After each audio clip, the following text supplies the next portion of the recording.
Police വോട്ടിന് 5-6 ആളെ കൂടി സാഹസികമായിട്ട് രക്ഷപ്പെടുത്തി കടലിൽ നിന്ന് കെട്ടിക്കൊണ്ടുപോരുന്ന കംപ്ലൈന്റായിട്ട് നമ്മുടെ നാട്ടിൽ നിന്ന് ആ പോലീസ് വോട്ടിന്റെ സ്ഥിതിയാണ് ഈ കാണുന്നത്. ഇതാണ് സ്ഥിതി. ആ രോഗിനെ കൊണ്ടുവന്ന പോലീസ് വോട്ടിനെ ഞങ്ങൾ കെട്ടിക്കൊണ്ടുവരണ തേടി വന്ന രോഗിനെ. അപ്പൊ ഇതാണ് നമ്മുടെ നാട്ടിലെ പോലീസ് വോട്ട് കേട്ടാ.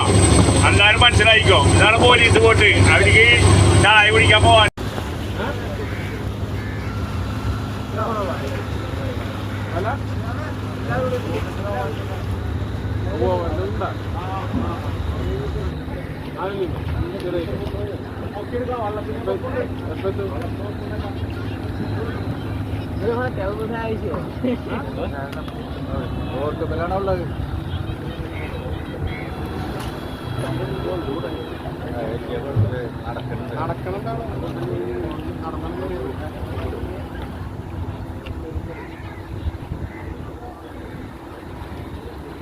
ആളെ കണ്ട